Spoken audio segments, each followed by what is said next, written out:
Authoritarian is favoring strict obedience to authority, especially at the expense of personal freedom. And fascism is a governmental system led by a dictator having complete power, forcibly suppressing opposition and criticism, regimenting all industry, commerce, etc., and emphasizing an aggressive nationalism and often racism. Hello, folks, and welcome back to Class with Tennessee Brando. I really feel like these days we just need to go ahead and put the disclaimer right at the front that we are defining these words for a reason. We're not throwing them out there for gotcha moments. We're not throwing them out there to try to demonize the other side. We're throwing them out there because that's the world that unfortunately we are living in now. And I think it's just very important that we always remind people of what those words mean. And as I was reading those definitions, I know y'all had to have had so many thoughts going through your head. There had to have been so many stories that you heard that you said, yeah, when I heard that story, I definitely thought of favoring strict obedience to authority, especially at the expense of personal freedom. And when I heard about James Comey being indicted, I definitely thought about forcibly suppressing opposition and criticism. Folks, that's just the world that we're living in these days, and so we're going to talk about it. And I literally probably could do 3 different videos out of this segment, but I just decided to put them all under one umbrella because there's just so much stuff happening at once that truly is favoring strict obedience to authority, especially at the expense of personal freedom. So James Comey has been indicted. I think the statute of limitations on that was about to run out on September 30th, and so they got in there real quick after Donald Trump put out the truth that a lot of people felt like was a text message that got away from him, calling on Bondi saying it's time, we have to do this now. Folks, in any other era, this would absolutely be an impeachable offense, but the reason why I don't spend a whole lot of time talking about impeachment, and I have people message me all the time saying, why don't you talk about that or call for that more, it's because I've just accepted the reality that we are in, and that doesn't mean I'm giving up. It just simply means that we have a president who is in complete control at the moment, with the Supreme Court in his back pocket, with the Senate in his back pocket, with the House in his back pocket, and so it's never worked before. It's never worked the other 2 times that we impeached him. And so, yeah, these are all impeachable offenses, but it's just not the world that we're living in anymore. In any other era, this guy would have already been gone a long time ago and would have been laughed out of D.C. But unfortunately, folks, this is just the boat that we're in. And again, that's not me giving up. It's just more about being realistic. So I'm going to play you a clip here from James Comey.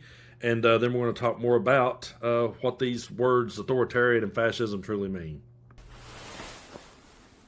My family and I have known for years that there are costs to standing up to Donald Trump. But we couldn't imagine ourselves living any other way. We will not live on our knees, and you shouldn't either. Somebody that I love dearly recently said that fear is the tool of a tyrant, and she's right.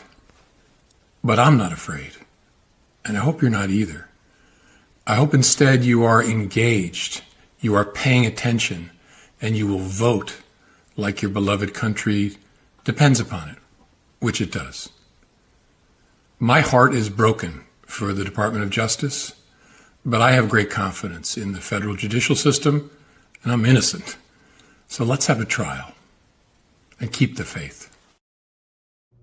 Folks, I got to be honest with you. I'm not a James Comey fan, but this isn't about James Comey. Just like I had never watched the Jimmy Kimmel show, but it wasn't about Jimmy Kimmel. It's what we're up against, and what we're seeing now more than ever is the weaponization of government.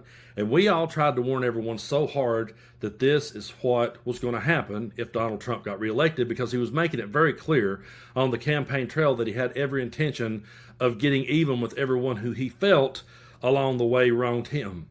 And so I want to make this point, though.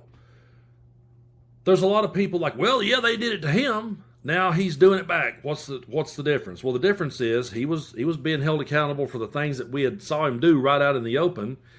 And now he's just trying to reshape the narrative and rewrite history. But how is that helping anyone actually in their personal day-to-day life? It might make MAGA feel good to flex at this stuff. Oh, hell yeah, he's coming after him. Watch this. He's going to get him back. But what substance does that add to your life? How does that help you pay the bills? And how does that help you take care of your sick parents, your sick grandparents? How does that help you take care of your children? How does that help you put food on your table? How does it help lower your grocery bill?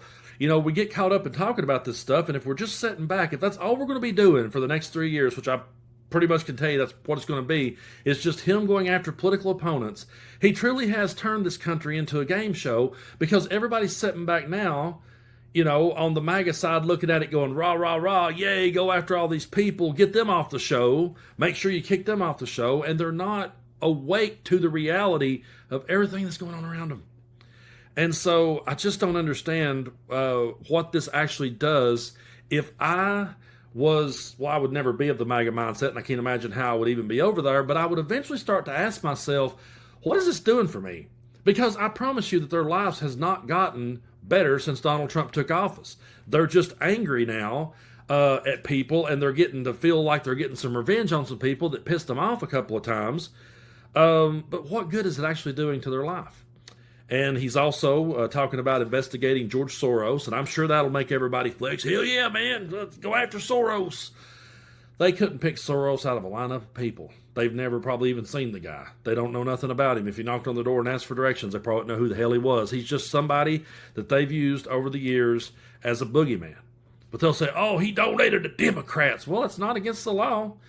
It's not against the law to support politicians, and there's two parties in this country, and you can support one or the other, or you can go down the middle, shoot down the middle, do whatever you want to do. There's nothing, when they say this stuff like, oh, he gave money to Democrats, there's nothing against the law about that. Of course, they're trying to label all Democrats as domestic terrorists. That's their goal. So then they can say they're funding terrorism.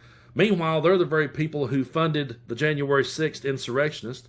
They're the very people who gave a pardon to the January 6th insurrectionists. And I did a story here on the channel where they started a GoFundMe for a woman who called an autistic kid the N-word. So that's the type of people we're up against. And don't ever forget it. We're also up against Pete Hegseth, a former Fox News host, who is now saying that in order for the press to have credentials, they're going to have to sign a pledge that when they're at the Pentagon, whatever gets reported has to go through Donald Trump first and be approved by Hegseth and Trump. So, class, let's really quickly reform. Let's go back to the definitions real quickly. Favoring strict obedience to authority, especially at the expense of personal freedom. We were supposed to have a free press. We were supposed to have a First Amendment. This is straight up bullshit that the news would have to be approved by the president and Pete Hegseth, okay?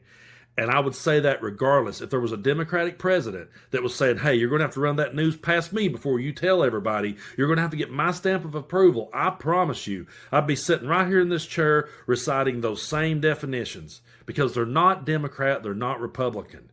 And that's what I think more people needs to really wake up and realize. This is not about Democrat versus Republican.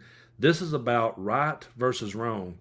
And this is about our Constitution and our rule of law and an administration or regime is what I kind of prefer to call them, that is going out of their way to unravel and undo everything that we had in place. And I know they get mad at Hitler comparisons, and I'm not necessarily trying to say, oh, they're Hitler. But what you got to understand is that everything Hitler ended up doing was legal in Germany because they made it legal for him. They paved the way for him to do all that shit. So it's not about comparing them to that. It's about studying your history, knowing how that these type of regimes came to be, and understanding what could lie ahead. And I don't want to live in a country where a president is just always going after political opponents, because that does nothing to help me feed my family. And I don't want to live in a country where the news has to be approved by a president.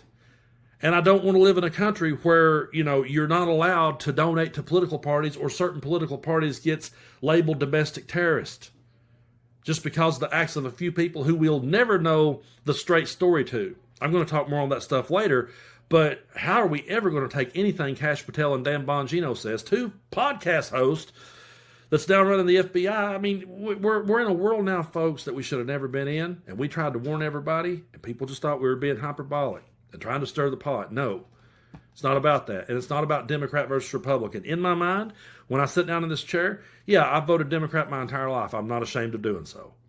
That being said, I'm not sitting here in my mind going to bat for Democrats every day. I'm going to bat for the Constitution. I'm going to bat for the American way.